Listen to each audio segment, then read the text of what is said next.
he said, Corvain, we've got one shot left to ask for this clemency. Obama's already turned you down twice.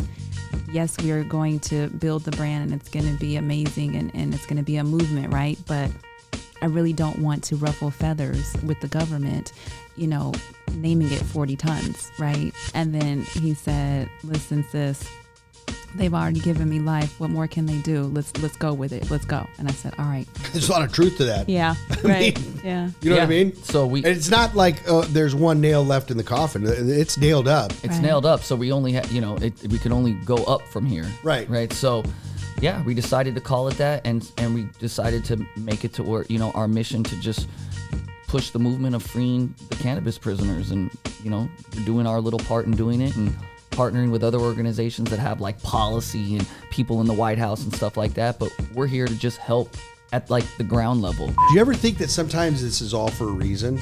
I do. I think it's all divine intervention. It was all in the universe at some point in time. This is my path. Yeah. I've been struck in the face with this more than once, more than twice. And this is what I must do. What is cannabis doing for you? Put some dog tags together, man.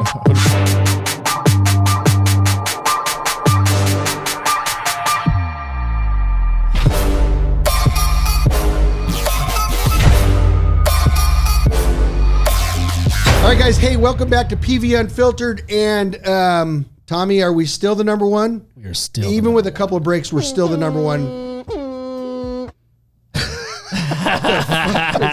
Dude, what is that?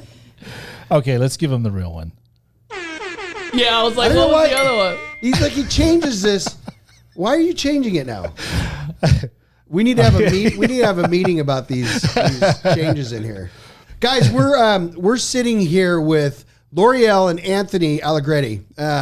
You're gonna get to know what 40 ton really means, right? Oh yeah. I mean, and so we're gonna introduce like this: the CEO and the assistant to the CEO, which is the thinker of great thoughts. Guys, we came up with that about 4.5 minutes ago. Well, we got Tommy, the chief button pusher. That's true. Hey, I like that one. And that's a bit of a fail, as it was the last few times, Tommy. So 40 ton. I'm excited about this, and this is coming up a lot. And if you have watched any of our podcasts, I think there's 4 people watching this shit. Yeah, we have a loyal 4. Okay, we have a loyal 4. The L4. Maybe you'll get 40 now. Actually, I think we just we're getting close to the 10.5, right? Oh yeah. Yeah. Nice. Congratulations. So that's we're getting that is it's a little bit of work. I'm not gonna lie, but we're having fun. Anyways, I'll start this now because like and subscribe. This is free shit, guys. If you don't like it, tell us. If you do, tell us. Yeah. But anyways, all right. So listen, I am excited about this because if you have, as I said, watched any of the podcasts, this is coming up a lot more, and we become really passionate about it as well because, guys, there's so many fucking people sitting in jail right now for what we're doing every day, and I don't understand how does this happen. There's so many different levels this we'll talk about, but also the fact is why are they still in jail? I'm baffled by understanding that, yes, you got in trouble 10 years ago for this. Now it's legal. Now, I mean, what you did is now acceptable. Just because you got a sentence, you have to live out that sentence? Like, I don't understand unless you're pardoned. Exactly. I mean, it's a systemic infrastructure problem, right? So, you have federal, you have state, you have city, you have all these different rules, regulations. And so the way that people are charged is different depending on where you're at. And so cannabis has almost been blanketed legal, right? I mean, it's still not federally legal, but no, we were just talking about Amazon's coming on board. I mean, exactly. So our brand is just to push the narrative and push the message that if we're going to make $40 billion a year on this plant, we should release the 40,000 prisoners. We're not saying that we're innocent. We're not saying that we didn't sell weed without a license, right? But if you sell real estate without a license, do you go to jail for 50 years? It's and that's a great hypocrisy. analogy. Right. It is, because that's a great hypocrisy. analogy. Right. It is, because I've been arrested for marijuana. I was arrested right here in a raid. My understanding is that you've had a little stint with it too. Oh yeah, all of us. It's been unfortunate. I mean, I've been. I take full ownership of any crime that I ever did. However, I've been a victim of unjust laws. And so, I've been in and out of prison my whole life for something cannabis related, whether it was the money side, actually 3 times, whether it was the money side or whether it was the actual cannabis side or something, you know what I mean? Right. And so, so that's kind of how 40 Tons came about. Was we were in the legacy market, Corvain and I, and we sold a lot of weed. And unfortunately, due to very unjust laws, due to systemic racism, due to the 3 strikes law, which is a very draconian law, Corvain got a life I like sentence. the draconian. Yeah. I mean, that's seriously the 3 strike law is so broad. Correct. In what the containment is, that I mean, I'll tell you about it, how fucked up it is. right. So Can we curse? first of all, no, you cannot. Gotcha. Okay. Yeah, go ahead and strike it's out. Unfiltered. It's Listen, yeah. we're gonna strike those out. So I want you to strike beep the those fucks out? out and Okay. And I thought PV Unfiltered when I saw the poll was like perverted unfiltered. That's what I thought. listen. Let's leave perversion out of this. and that's our intro. But what you're going to see here, as usual, is how horrible these guys. You guys are horrible people. You marijuana. Well, so You know. check this out. The first strike that Corvain had was 1 pound of weed. Wait. We didn't even introduce Corvain. You're right. Let's talk about. So I mean, let's start with how this whole thing comes into play, because you guys were partners in the legacy, which is black market, if you want to call it that. We've all traditional market. Yes, we all started, and I hate calling it the black market. I love legacy, and legacy came with I can't remember. I apologize, That's okay. but I wanted to use this all the time because I love legacy market. Me too. I mean, I think it's vintage. It's like it has a really good vibe to it. Yeah. Well, You know and what I mean? it legacy also represents like the people that paved the way. Yes. Exactly. So exactly. And that could be everybody, not just the Pioneers. people slanging weed, but everybody in the movement of Correct. bringing cannabis to where it is today. Correct. Absolutely. So at some point, Jeff Bezos is going to be a part of the legacy. Yes. Right. Yeah. Well, It's not right now. Just not right now. Yeah. So let's introduce Corvain. Yeah. I mean, I could start with that, or you can, babe.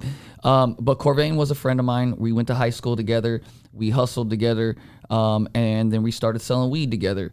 At about 2005, 2006, we started selling grams, literally, like to all the dope boys or all the like cool people of LA that wanted to buy, the good quality stuff. Right. We would go get it and sell it to them. And so we started with a couple of grams. We started with a 3.5/8, broke it up into 3 grams so that we can make our little bit of profit. We smoked the 0.5. And then we did that a few times until we could get enough money to buy the stuff that you would get from Mexico, which was the compressed hard bricks that you sell a whole pound of You've for been there, done $300. that. I used to call it diesel weed Yeah, you know what it is. because it all smelled like diesel. Yeah, or Reggie. We call it Reggie.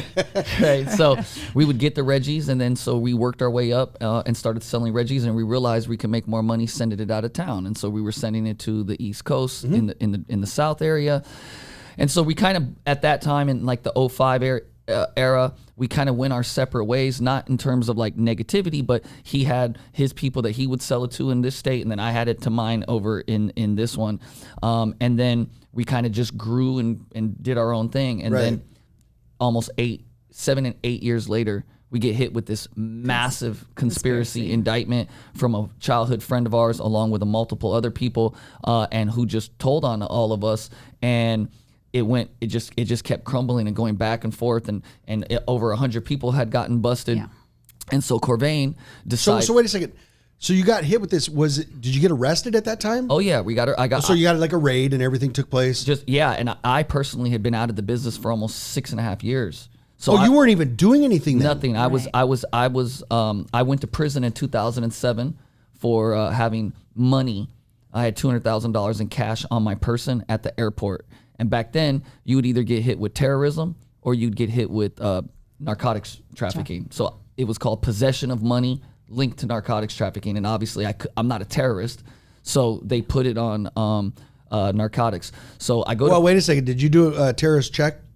We don't know if he's a terrorist or not. Dun, dun, dun. And which This one? might be. Dun, dun, dun. Which one is worse? I don't know. Is terrorist you just locked away forever? How's that happen? It's on me. I got strapped to me. So anyway, so that comes around. I go to jail on that. I end up serving a couple years on that. I get out. I quit. So the game. was your sentence a couple years? Yeah. Okay, so 2 years for Gotcha. that, for having money, possession of money. But you're on house arrest. No drugs, no nothing. No house arrest at this time. So possession of money linked to narcotics trafficking. So I come home and I move to Vegas.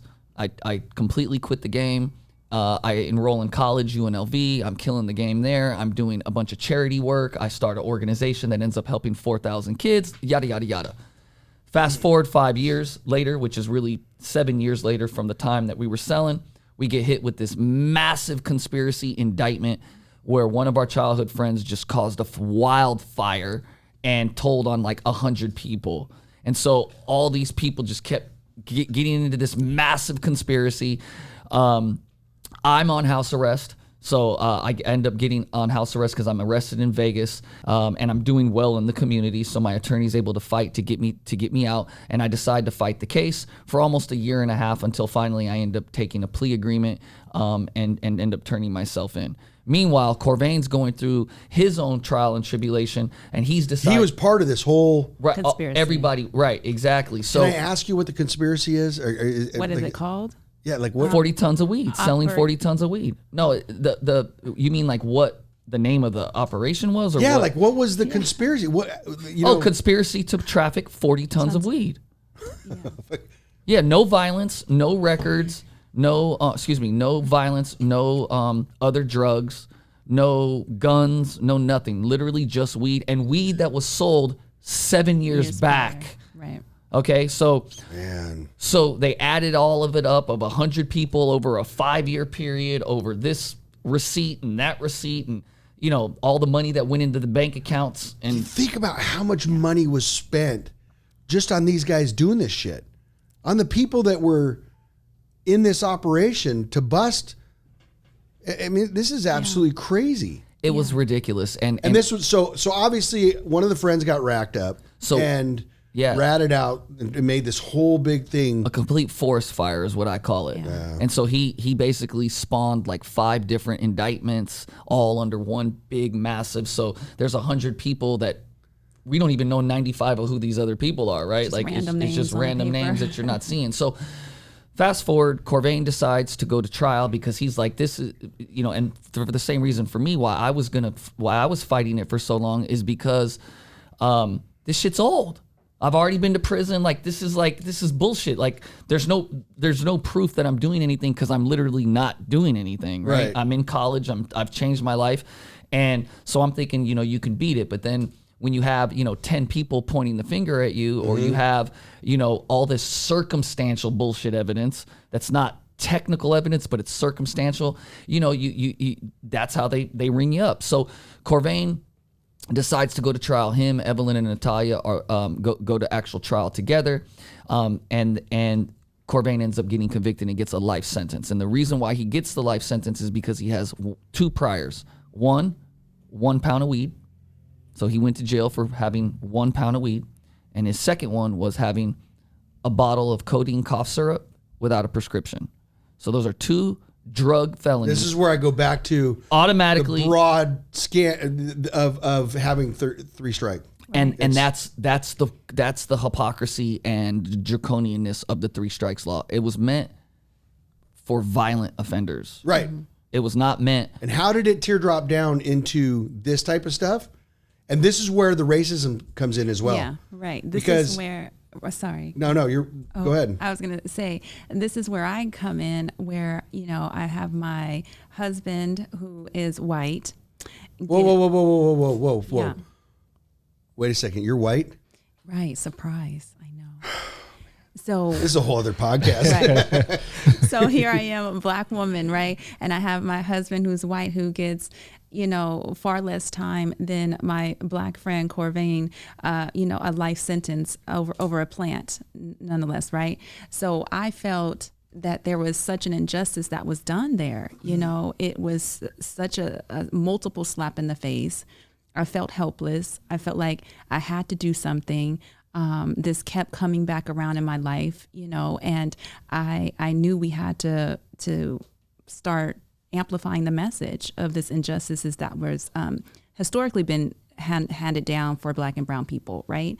Like, I felt it firsthand. Why did he get the less time, and why did Corvée get essentially the death sentence, right? Yeah, no, life is death. Yeah. Exactly. That's the truth of it. Corvain likes to say, when in his interviews, when you would look him up, it would say deceased. Right. Because that's what you are basically when you have a life sentence. So with that being said, you being on the other side of that spectrum, how did you feel when you're sitting here? I don't know. What did you end up getting in your final sentence? Yeah, so I ended up getting I ended up getting 2 years plus 20 months of house arrest. So you did the 2 years. You got 20 months of house arrest. Mm-hmm. Right. But this is the third time he's gone to jail for cannabis related charges, right? On me, leaving me behind. No drugs related charges. Otherwise, it would have been like me. I'd have had the strikes. So I didn't have any strikes, but it was something cannabis related. So on the money side. So thankfully, I didn't have any drug. But even priors. still, come on, it's cough syrup. Regardless of anything, bullshit. like when we're not talking about whether or not, you know what I mean? No, 100% right. 100% right. This is to me. This is where the whole race card comes in. Yeah. On that, and so you sitting here going, okay, yeah, no, I didn't have this, but you still had charges, right? And I'll tell you how I felt, because it was really mixed, because obviously I've been married, 20 something years to a Black woman. I have mixed children. I'm in the culture, so I'm not oblivious to racism, right? I see it all the time within my family. I like to think, like my merits and like the fact that, those last 5 years, I could prove that I was out of it and I was in college and I was helping kids and I had all these programs that I did. But then at the same time, I'm like, it was one of those things where like you're thankful that you have the privilege, but then at the same time you realize that it's not. It's like two sides. It's like the devil and God on your side, where you're on each shoulder. So you feel this pull, like you're thankful to have it, but then at the same time you know that it's not right. So it's like it's conflicting with your values as well. So the way that I personally can fix that within my own life is giving back, and so starting and helping these types of movements to, bring justice to the forefront, right? To help the people that don't have the privilege like me, the people that don't have the resources or the community ties like I did.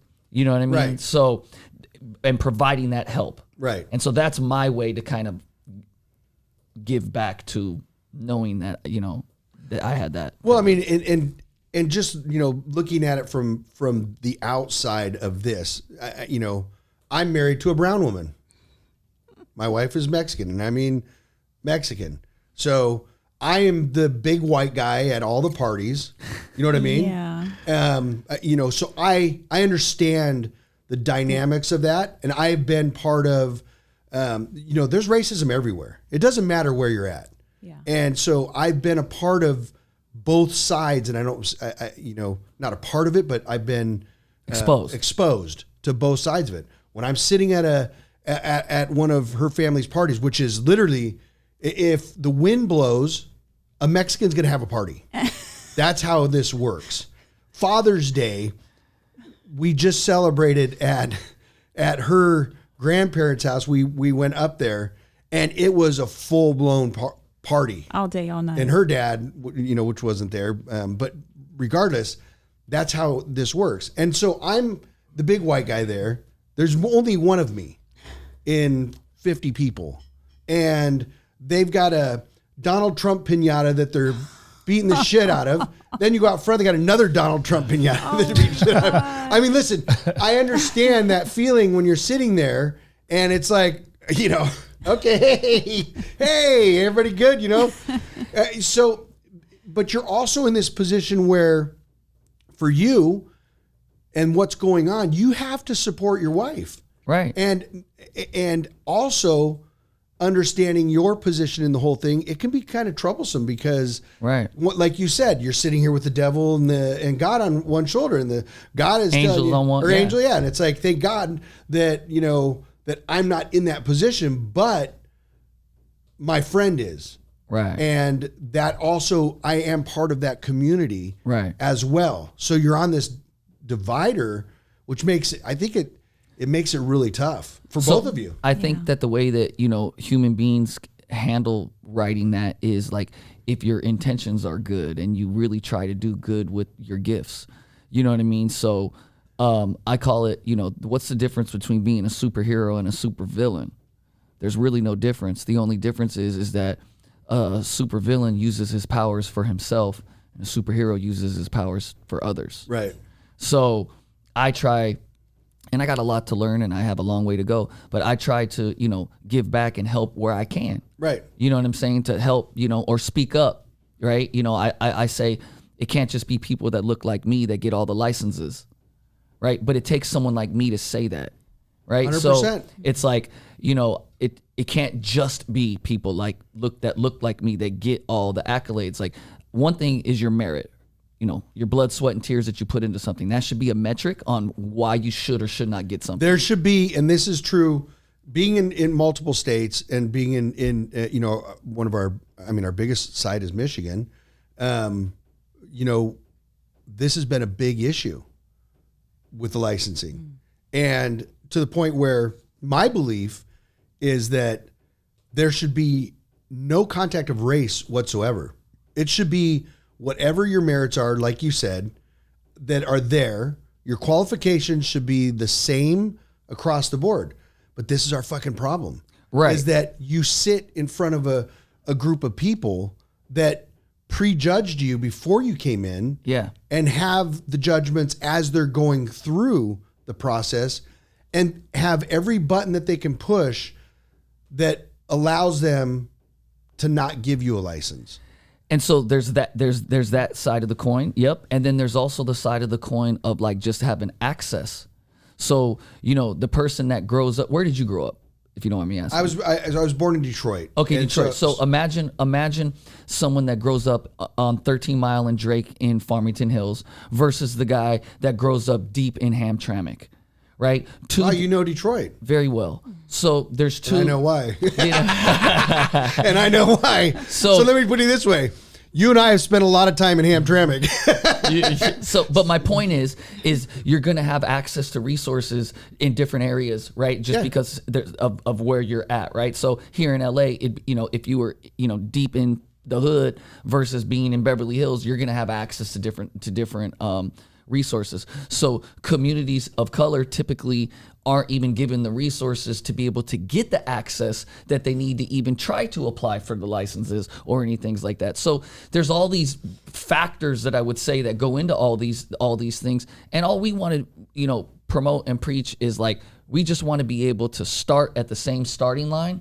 And then from there, our merits and our blood, sweat, and tears go. Yes. And I can say what you will find in that is that that race typically isn't won by the person that's corporate and went to college. When you really find it,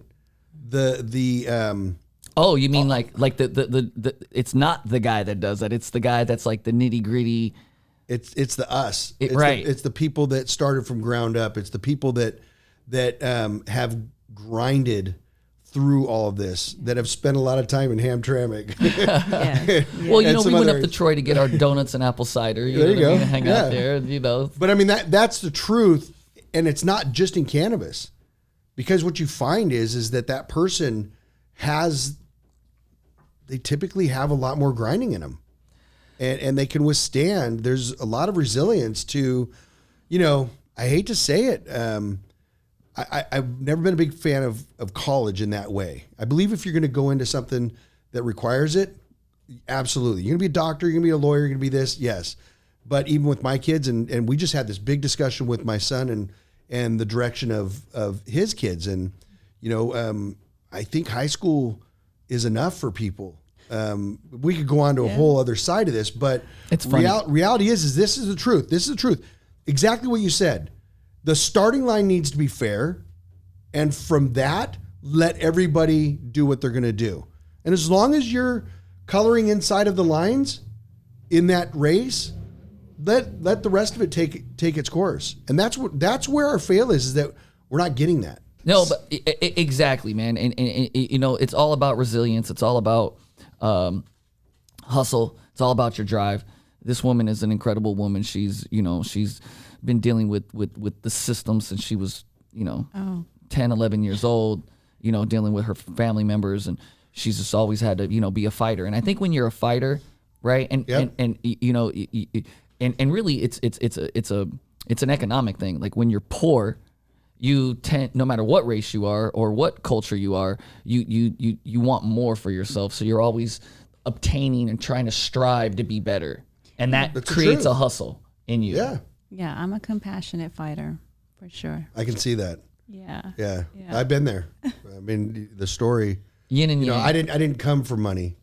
I lived in a Volkswagen for 7 months in a Volkswagen. Not like, there's my car over there. Right. No, I lived Not a building owned by Volkswagen. no, that's the truth too. Not the office building of Volkswagen. I lived in a hotel for a year. I know. But let's go back to Corvain. Yeah. And beyond this for a little bit, because this is the interesting point of this story, is the fact that he got a life sentence. Right. And there was nothing violent. Yeah, there was no violent None at No all gun. in None. this. Or other drugs. So And nor going, was he caught with anything in possession, right? fuck, that's just Right. It was all from years back.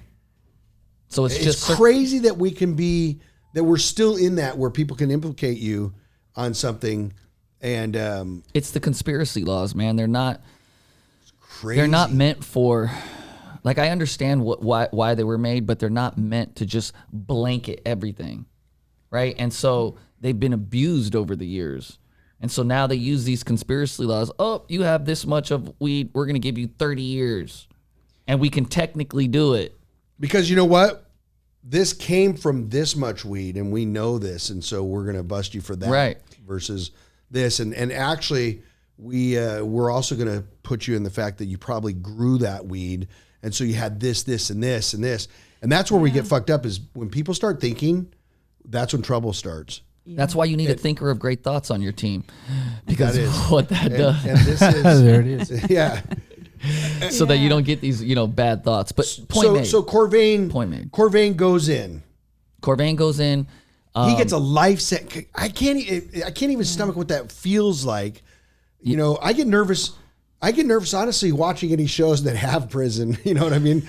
Because I love to be free so much, and that I've tiptoed this line for so long that something like that makes me really nervous to know that they came back from that far. Right. You know what I mean? I have some friends too that You're thinking probably about would some. Resilience, man. I mean, Corvain's a very strong individual. Every time I would speak to him, you would think he was in the club. He learned how to trade stocks while he was in prison. So he would be calling me every day, collect, saying, buy this stock, sell that, do a put, do a call, do this, and I'd be like, bro, like, do a put. You're in prison. Put what? Right? So, I just put my shoes on. And he was in one of the worst, roughest prisons in all of America. Where was he? Pollock, Louisiana.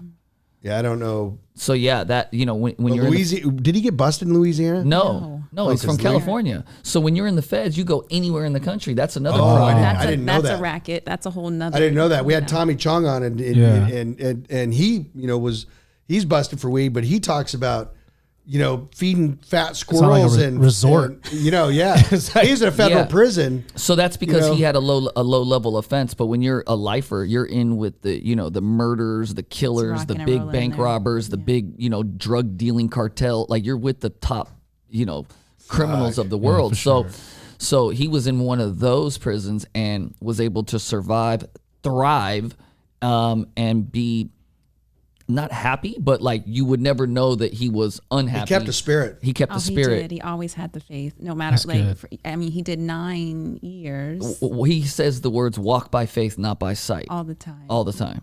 Yeah. and- So yeah. yeah, and so once I end up coming home, he and I communicate, and then we have this vision, to basically do something, Start and a company. start a company, and tell the story and help other people just like him. Right.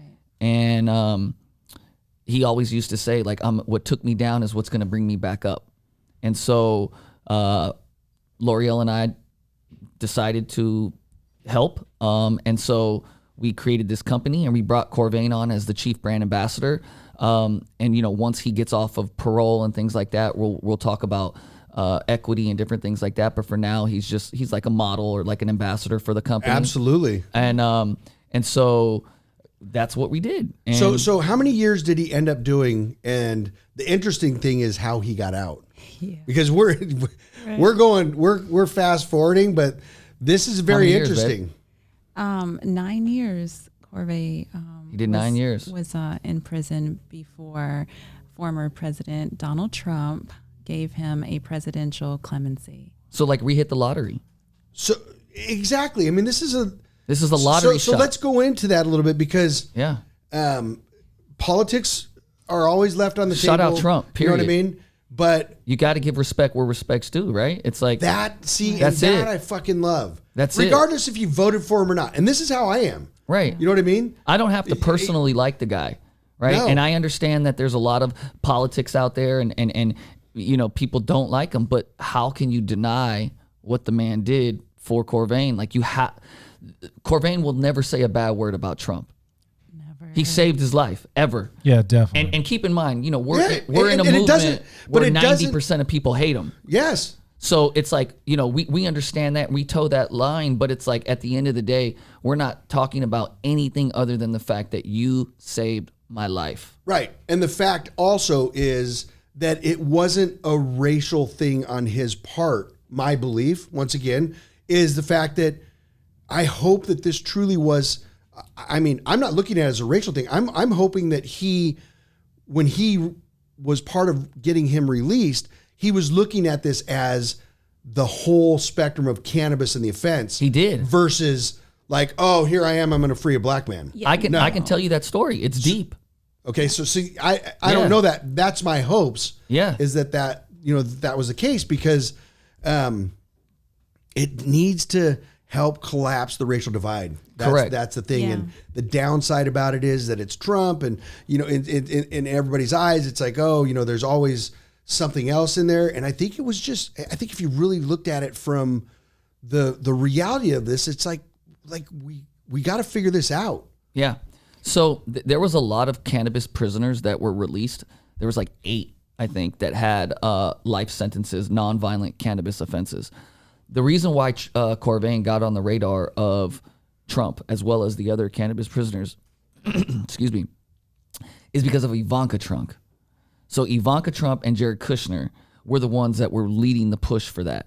And so Ivanka Trump had a lot of relationships with organizations like the Last Prisoner Project, Weldon Angelos's Project Mission Green, and quite a few others. Right. Alice Johnson of Buried Alive Project. In fact, she was the one that actually walked it into Trump's office. So Alice Johnson was pardoned by Trump, 2 years prior? Yeah, like 2 or 3 years ago. And so she had a connection to the White House. And so she has an organization that she started with Brittany K. Barnett. Well, actually, Brittany K. Barnett got her out of prison. She's an attorney from the Buried Alive Project. I've heard this story too. Yeah, and so Brittany got Alice Johnson out, and then now they're doing more push to get more prisoners that have life sentences out of prison. And sorry to stop you, but in there somewhere, I don't know if it's this one, and I apologize. Kardashian is also involved. So yes, Kardashian was a part of helping Brittany K. Barnett. That's and the where it Buried was. Alive Project. Yeah. Exactly. Yes. I knew. I don't watch Kardashians, but Yeah. I have. But reality Yes. is that I knew, and in that way, it made me not think the way that I was with the Kardashians. 100%. Because it allowed me, it would be as if you weren't a Trump supporter and to see something like this and actually go into it a little bit deeper, it may make you think a little bit different about Trump. That's what that did with me with the Kardashians on that level, was to understand that there's some depth there. Right. You know what I mean?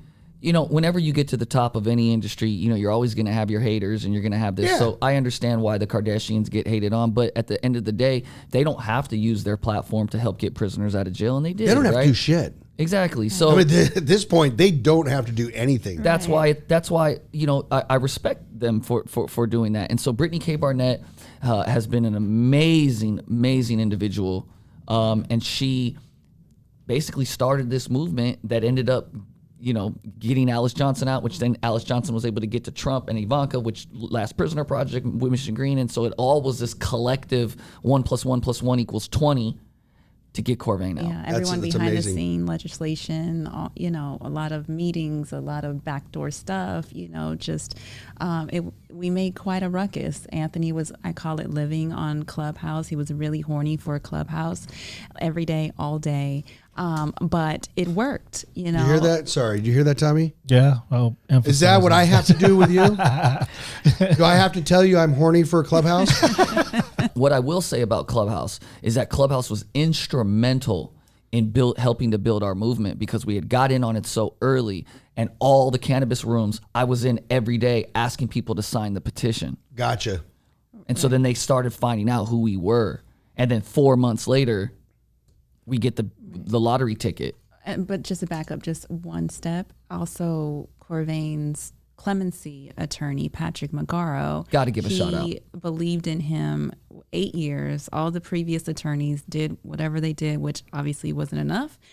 So then Patrick Magaro comes and just dominates it. And along with everybody else, you know, he's been side by side with Corvain and promised his mother, Barbara, that he would bring her son home one day, you know. So back How once again, this is that trickle effect that comes into play. This isn't like just Trump ultimately did that, but how much work goes behind getting that to Trump? right, years and years, because Corvain also crazy. he applied for clemency under the Obama administration, and you would think, right, Obama should look. Well, why at would this you think man. that?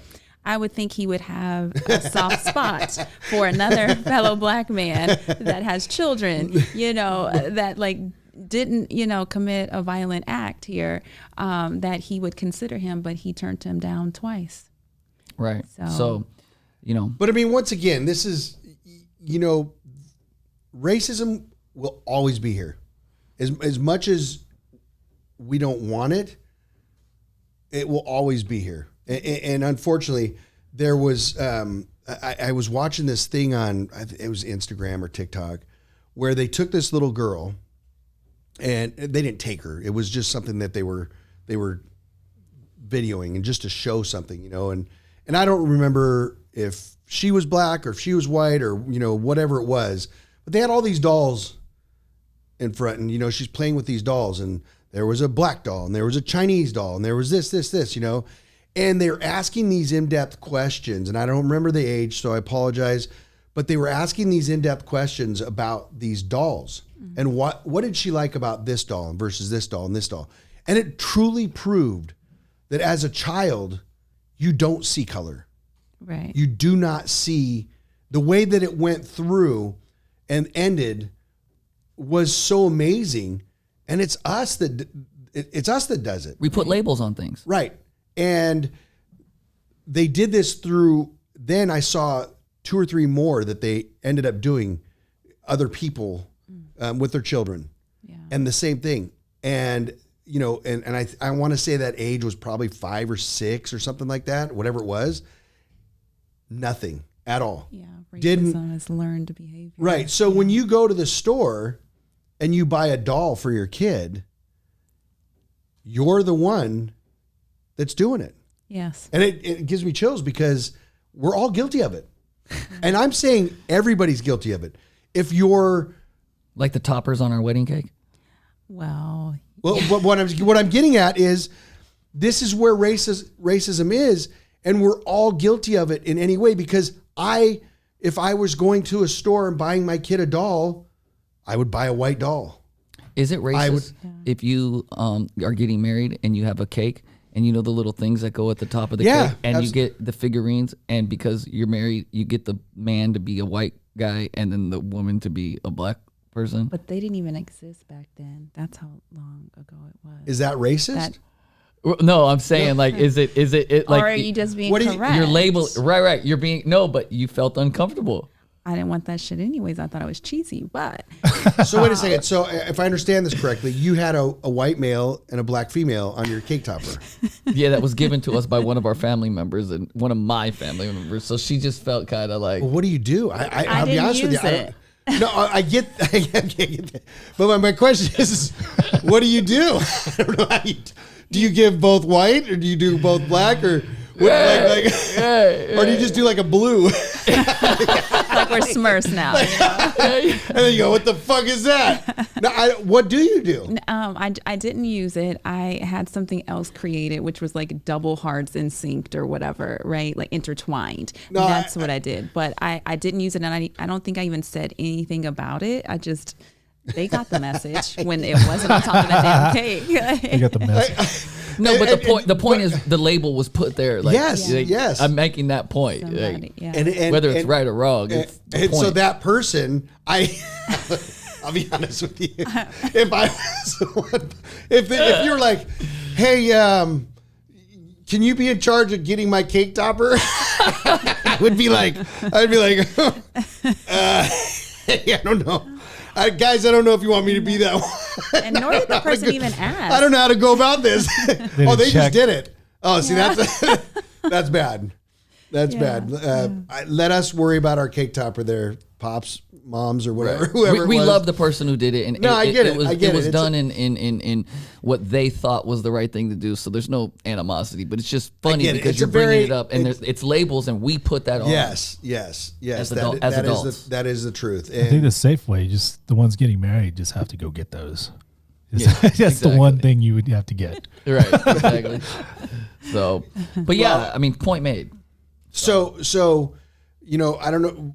We always get off track, but back to this situation. So it's a lot of work to get to this point, to get this in front of the president. Right. And like you had said, this went in front of Obama a couple times, Yes. and it didn't go through. Whatever was going on, nobody knows. Right. You know what I mean? Because I can tell you, I get, sometimes 5 pieces of paper on my desk a day. Sometimes I get 25.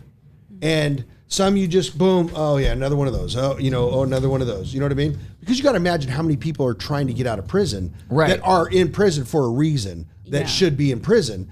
And so I'm not saying Obama did bad or did good, but he maybe didn't spend enough time looking at that piece of paper. It's about the resources that you have behind you that are pushing And the you. person so, that comes into Obama, this is where I was going. I know where you're at too. Let me have this one. Yeah.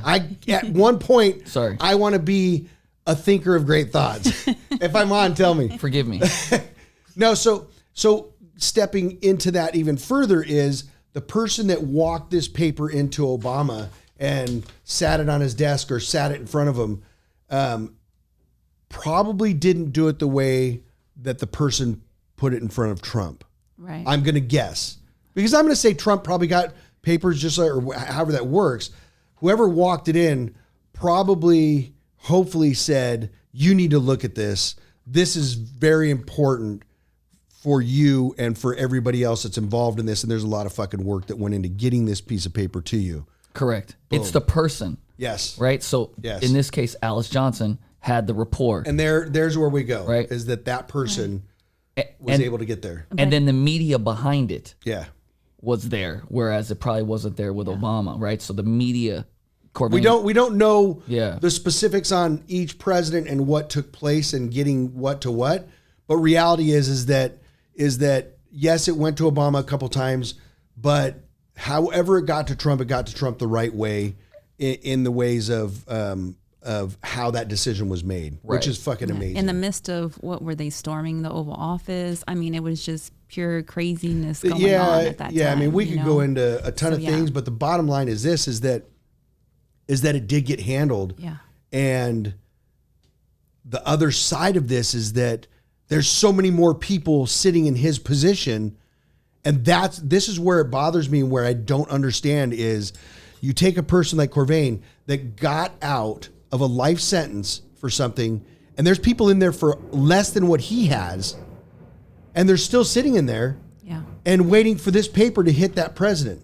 Right. Now, I don't know who Biden has in front of him, but something has to happen that this isn't the track, that it becomes, it needs to go away from the president. It needs to be a committee of, I don't even know how to describe it, but it needs to be a board or a panel of people that are now diligently looking across this and understanding how, not just the president, but there needs to be a set of rules or whatever. I mean, we now have cases of people like Corvain and other people that have gotten out.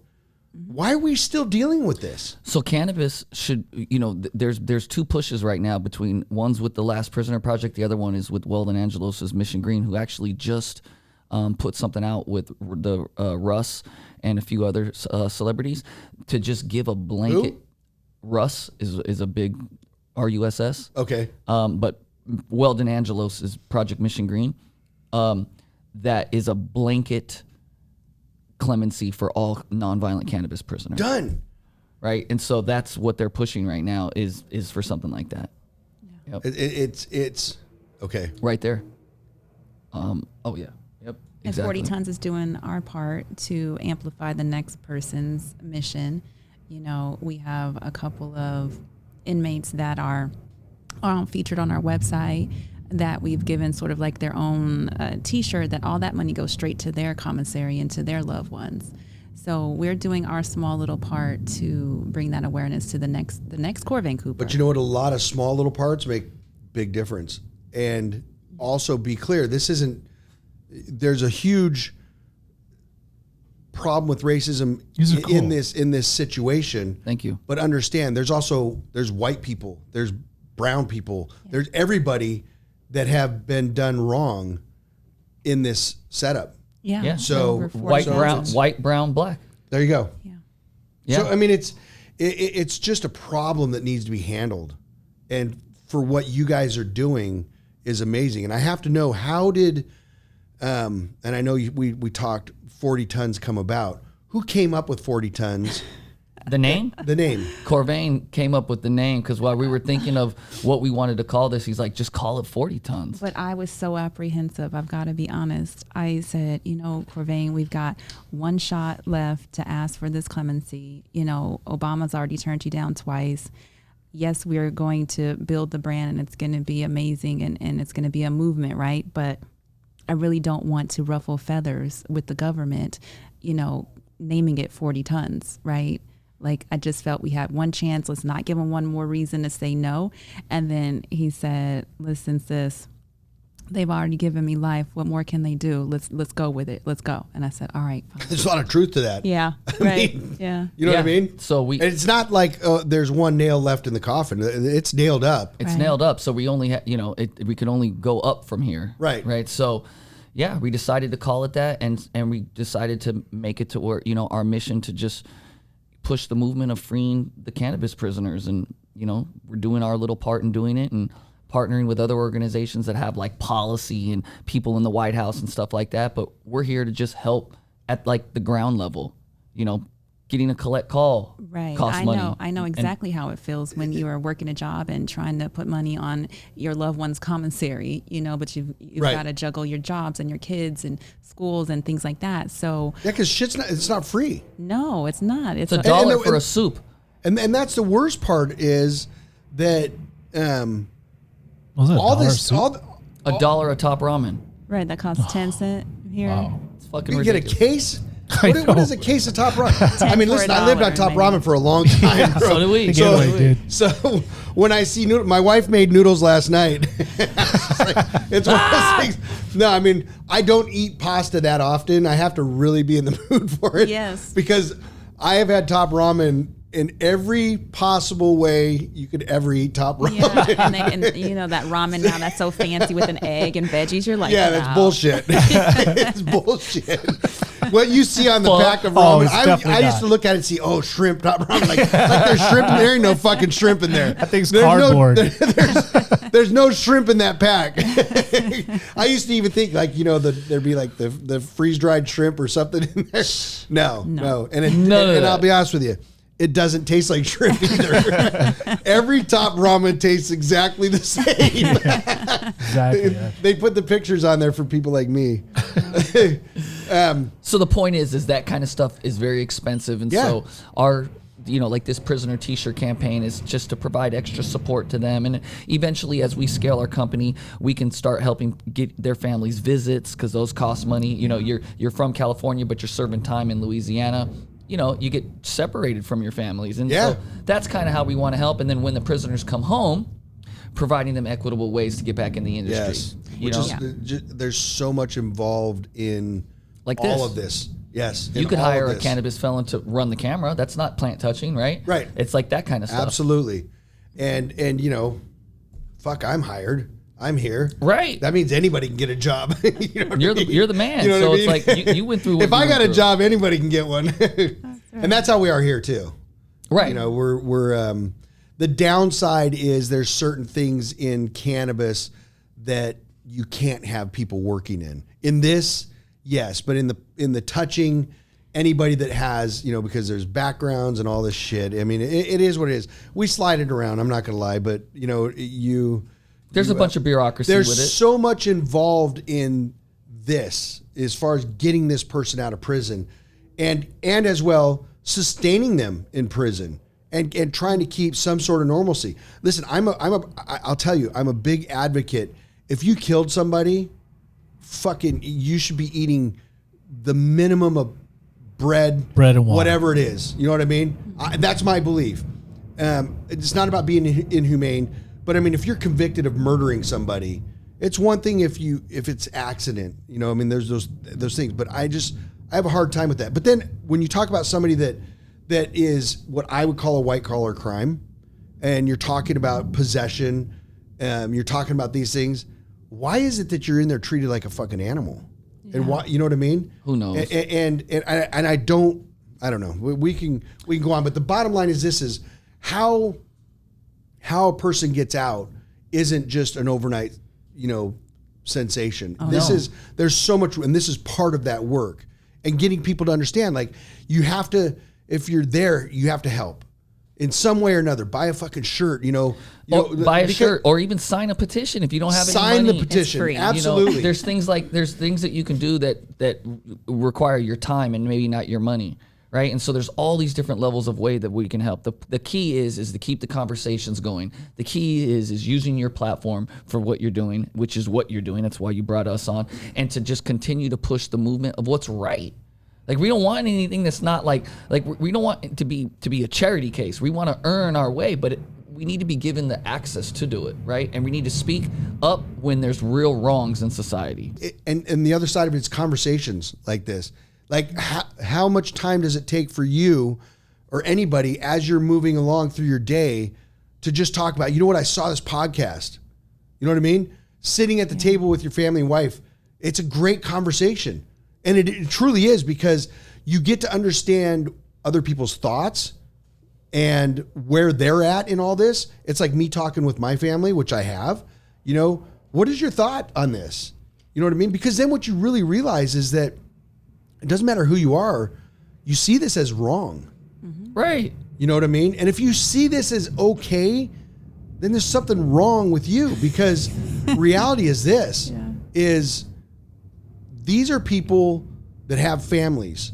These are people that have been productive in society. Maybe not to the level that other people think that they should, but let's go. You want to go down the list of productive and non-productive people, whether you're stealing money through hedge funds or selling weed.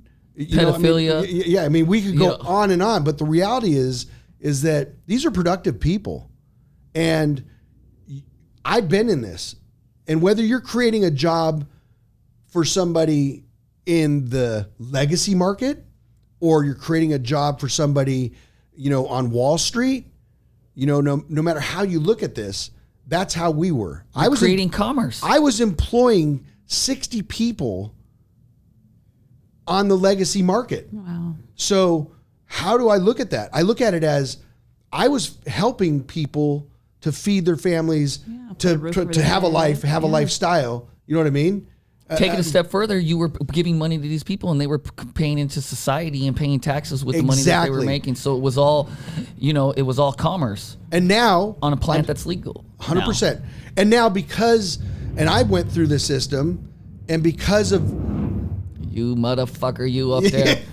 Call fucking Miramar and let them know we're recording for PV Unfiltered. These bastards. He goes, you motherfuckers. You motherfucker. Like Joe Pesci. I know, right? Because, man. Oh, no. I thought he was Iraqi or something. You motherfuckers, I'm coming.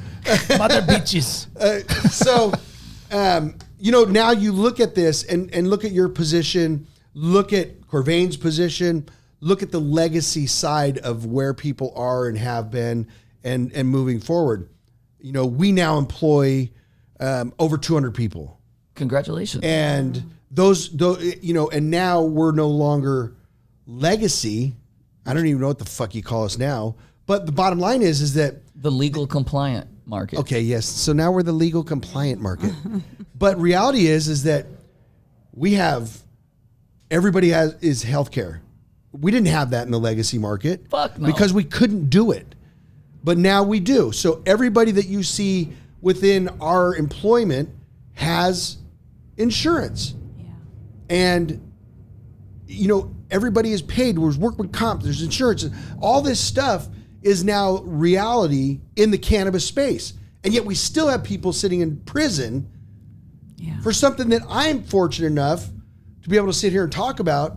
I've got 40 tons right downstairs. Bar. Yeah. You know what I mean? That's a bar. I mean, that is the truth, is that, in these other states, I'm cultivating 40 tons right now as we're speaking. I need those sound and I can bites, talk man. about it. Why is there still people in prison for non-violent cannabis crimes? There's a ton of other things we could be advocating for, but that's not what we're doing. We're talking about non-violent cannabis crimes and people sitting in prison that are productive people, just like Corvain. Yeah. I don't know him, but just from what I'm gathering, he's a super productive person. Very. And whether or not it's cannabis or pillows or whatever, I don't know, but that person should be in society generating what they can do because he's a thinker of great thoughts. Yeah. Absolutely. And how about just not getting these ridiculous freaking sentences? Yes. If you do want to send us to jail or you do want to convict us, a 6 months in prison or a year in prison, no one should be getting 40 years or 60. 40? How about life? Exact. Parker Coleman got 60. He's one of our guys. Luke Scarmazzo, 22 years. Humberto. How long ago were all these sentences? All within the last 10 years. Yeah. Okay. But now, look at what's happened now. And this is a big part of this. Look at what's happened now in the last 5 years. How many people are getting sentences like that? Nobody. No, Humberto. Nobody. Right here, this guy. Humberto just got 7 years this last year. Parker Coleman got it in 2013. Luke got it in the late 2000s. What did he get it for, Humberto? Weed. And something stupid, like not even, I forget the exact amount, but it was something that was very minimal, like ounces. Nothing. I can tell you this, Yeah. and I've looked into Or this too. small amounts of pounds. These cases are far and few between now because they can't get you. They can't get away with it. in California. Right. But when you're dealing with a lot of Oh, these, listen, you get into Arkansas, you get into Yeah. those places. So once again, had a guy that was a friend or is a friend. He can't associate with us. He got busted in Arkansas Wow. with a pound. Yeah. He got 5 years. Wow. He did 3, but he got 5 years. White guy. Arkansas don't give a shit. Sean Worsley. don't care. Sean Worsley is a guy that we're working with. He's a veteran, and he got 5 years for 10 grams of weed. He ended up serving about 1 year, but it completely destroyed his life. Yeah. Completely everything for 10 grams it was either Alabama or Mississippi. Yeah, these places. So He's a veteran? and here's the other side of it. He's Veteran? a vet. He's a vet. he's a vet. Yeah, he's on our roster. Yeah. He's The other he's a side good of dude. this too is, like you said, it destroyed his life. You gotta understand, get out of prison. Same thing with Corvain. Guess what? You've got this shit on your record for life unless you can somehow get it expunged. And even though And you can't when it's federal. Right. That's what I was getting at. Yeah, you probably See, we lost- think alike. We're great. He probably lost VA benefits. I mean, Everything. You Yeah, you lose lose all that. everything. Yeah. that's. I mean, that probably wasn't even the worst part. Serving a year. It's what's happening to him now. That's what I'm That saying. he doesn't get those benefits anymore. That's crazy. All that kind of stuff is what's hurting, and it's just, oh man, it's a big fight. It's an uphill battle, but if we could just slowly chip away at it, that's what we're here to do. And you know what? We all have great things going on in our lives. You know what I mean? But we all have some time. Yeah. You know what I mean? You got time to devote just a little bit of energy. We get these commercials that I fall into it because, I love dogs. I love animals. So I can't even fucking watch a commercial because that guy, where's my credit card? Oh, you're ready Here. to I hear that song one more time from what's her name? I can't even remember her name. What? Yes, Sarah McLachlan. I fucking hear her voice. It makes me cry. And for some reason, my wallet comes out automatically now. I mean, it is one of those things like just help in some way. Yeah. You know what I mean? Very small. And if you're that person, I feel like I'm on that commercial, but the truth is that you don't have to have money to help.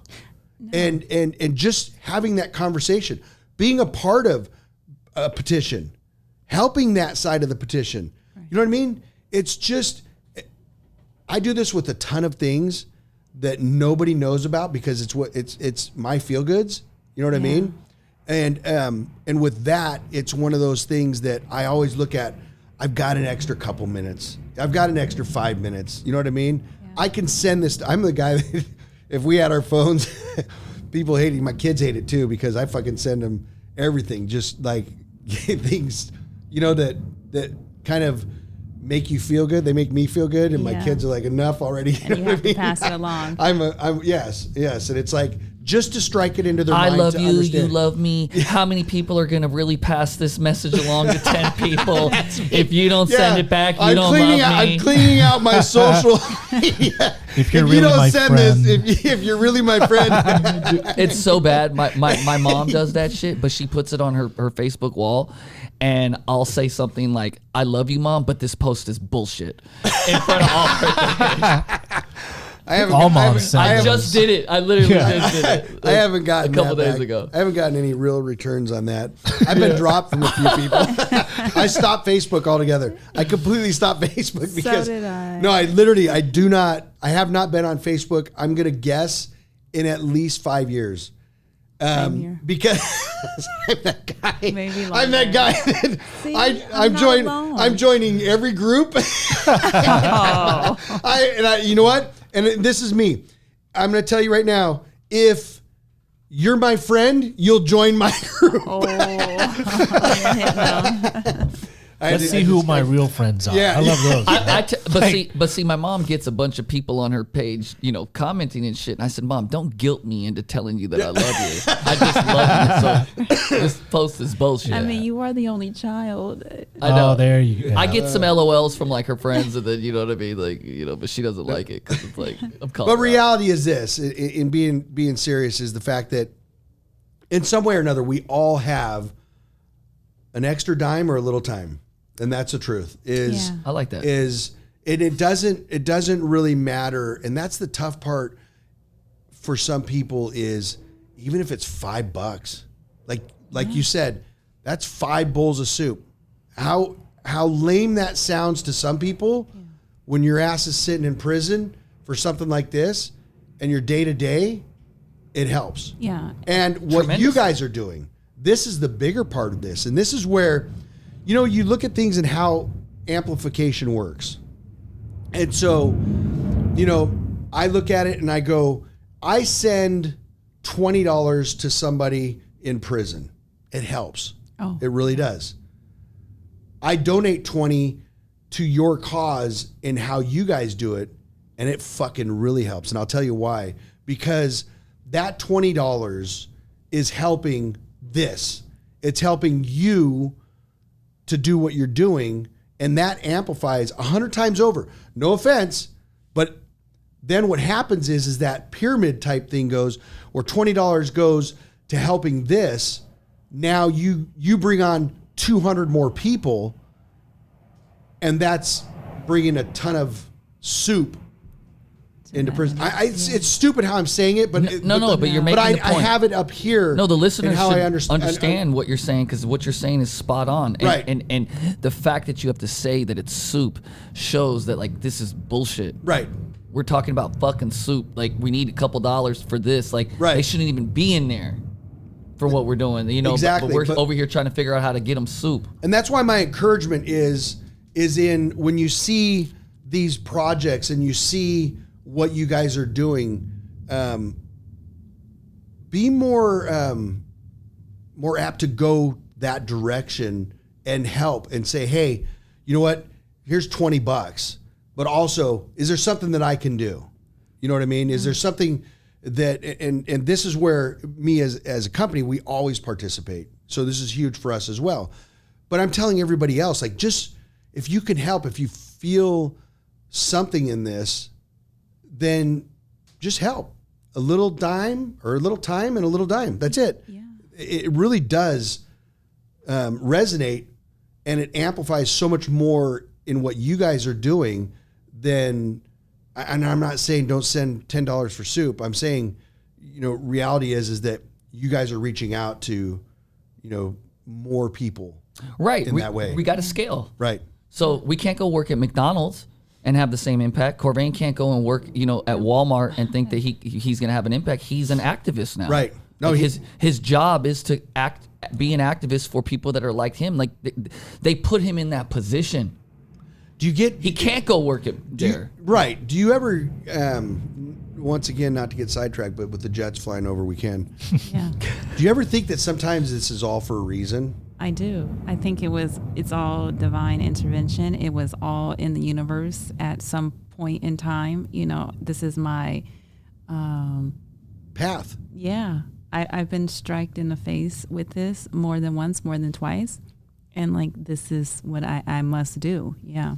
I look at it like you get served a shit sandwich and you just, you know, You eat shit. the more bread you put on it, the less the shit tastes. You know? So- I don't know about that. Right? And that, my friends, is thinker of great thoughts.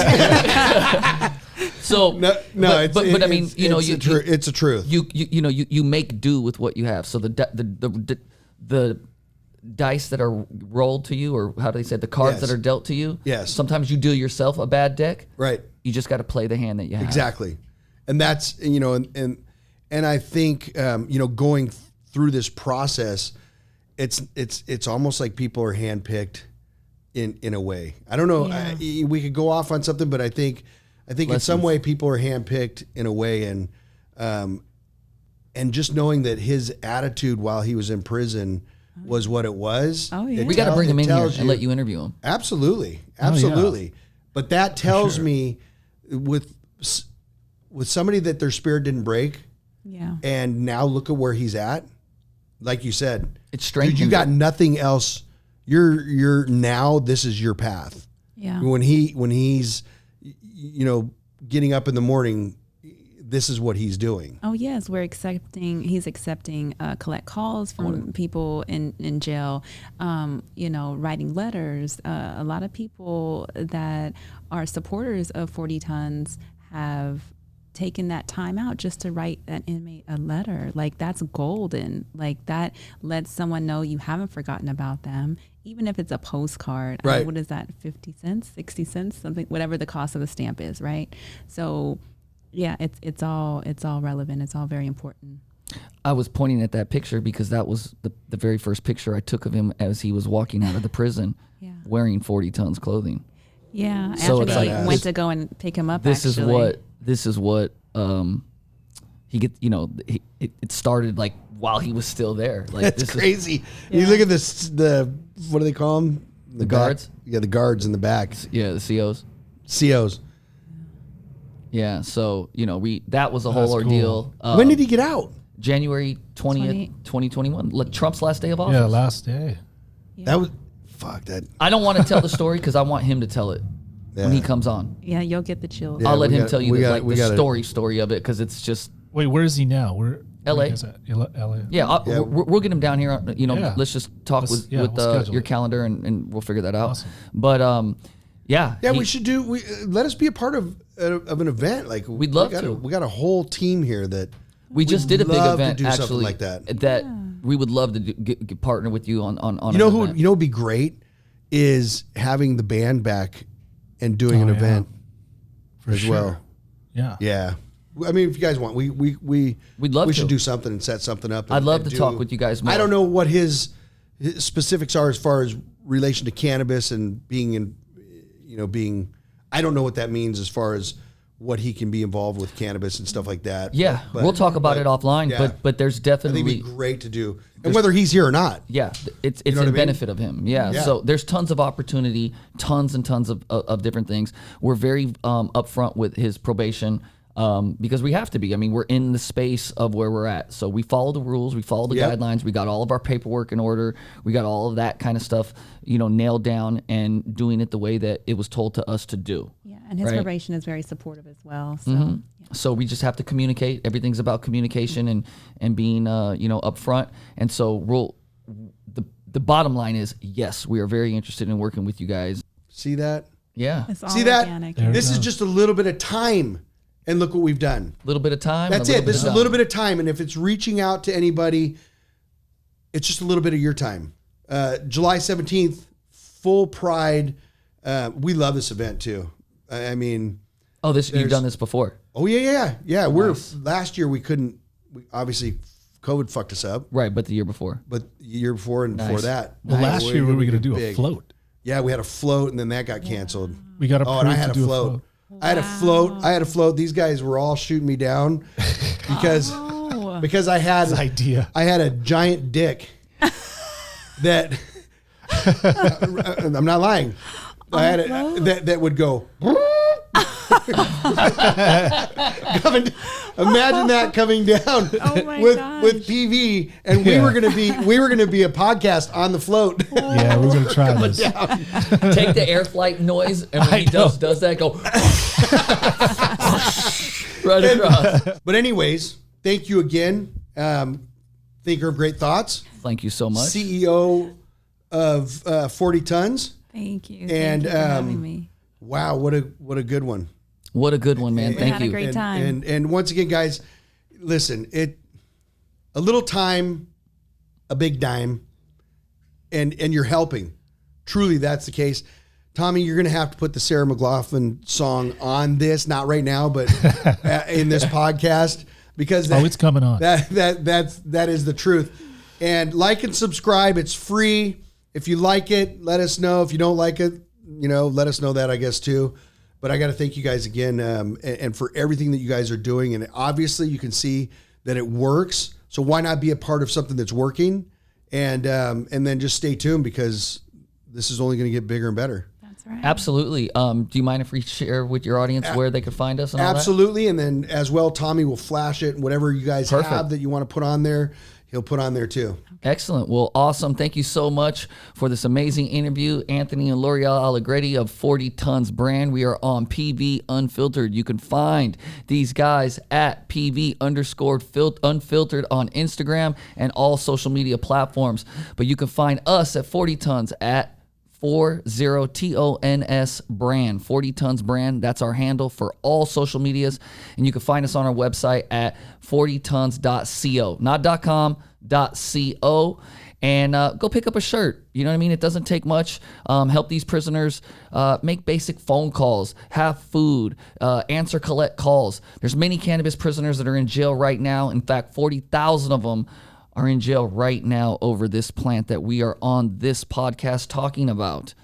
We don't think that that's right. So please help push the mission, push the brand, and don't forget to check out PV Unfiltered and 40 Tons big event that's going to be coming summer 2021. Yeah. Perfect. Wow. All right. That was good. PV Unfiltered. Peace.